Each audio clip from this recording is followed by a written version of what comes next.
ಗೊರಕೆ ಹೊಡೆಯುವವರಿಗೆ ಆ ಶಬ್ದ ಕಿರಿಕಿರಿ ಮಾಡಲ್ಲ. ಆದರೆ ಪಕ್ಕದಲ್ಲಿ ಮಲಗಿರೋರಿಗೆ ಮಾತ್ರ ತುಂಬಾನೇ ಕಿರಿಕಿರಿಯನ್ನ ಉಂಟುಮಾಡುತ್ತೆ. ಹಿಂಸೆಯಾಗಿ ನಿದ್ರೆ ಬರೋದಿಲ್ಲ.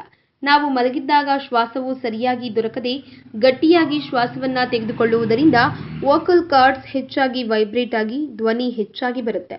ಇದಕ್ಕೆ ಗೊರಕೆ ಎಂತಾರೆ. ಗೊರಕೆ ಒಂದು ದೊಡ್ಡ ಸಮಸ್ಯೆ ಅಲ್ಲ. ಅದನ್ನ ಸರಳ ಮನೆಮದ್ದಿನಿಂದ ನಿವಾರಿಸಿಕೊಳ್ಳಬಹುದು. ಆದರೆ ಈ ಮನೆಮದ್ದುಗಳನ್ನ 1 ತಿಂಗಳು ಮಾಡಲೇಬೇಕು. ಹಾಗೆ ಇದನ್ನ ಊಟದ ನಂತರ ಮಲಗುವ ಮೊದಲು ಸೇವಿಸಬೇಕು. 1 ಗ್ಲಾಸ್ ಉಗುರು ಬೆಚ್ಚಗಿನ ನೀರಿನಲ್ಲಿ 1 ಚಮಚ ಜೇನುತುಪ್ಪ, 1 ಚಮಚ ಅರಿಶಿನ ಹಾಕಿ ಮಿಕ್ಸ್ ಮಾಡಿ ಕುಡಿಯುವುದರಿಂದ ಗೊರಕೆ ಕಡಿಮೆಯಾಗುತ್ತೆ. ಹಾಗೆ 1 ಗ್ಲಾಸ್ ಬಿಸಿ ಹಾಲಿಗೆ 1 ಚಮಚ ಅರಿಶಿನ ಪುಡಿ ಹಾಕಿ ಕುಡಿಯುವುದರಿಂದಲೂ ಕೂಡ ಗೊರಕೆ ಕಡಿಮೆಯಾಗುತ್ತೆ. 1 ಗ್ಲಾಸ್ ತುಂಬಾ ಬಿಸಿ ಇರುವ ನೀರಿಗೆ 10 ಪುದೀನ ಎಲೆ ಹಾಕಿ ಇಡಿ. ನಂತರ ಅದು ಉಗುರು ಬೆಚ್ಚಗಾದ ಮೇಲೆ ಎಲೆ ತೆಗೆದು 1 ಚಮಚ ಜೇನುತುಪ್ಪ ಮಿಕ್ಸ್ ಮಾಡಿ ಕುಡಿಯಿರಿ. ಆಗ ಸಹ ಗೊರಕೆಯು ಕಡಿಮೆಯಾಗುವುದು. ಹಾಗೆ 1 ಗ್ಲಾಸ್ ಬಿಸಿ ನೀರಿಗೆ ಅರ್ಧ ಚಮಚ ಏಲಕ್ಕಿ ಪುಡಿ ಹಾಕಿ ಮಿಕ್ಸ್ ಮಾಡಿ ಕುಡಿಯುವುದರಿಂದ ಕೂಡ ಗೊರಕೆ ಹೊಡೆಯುವುದು ನಿಲ್ಲುತ್ತೆ.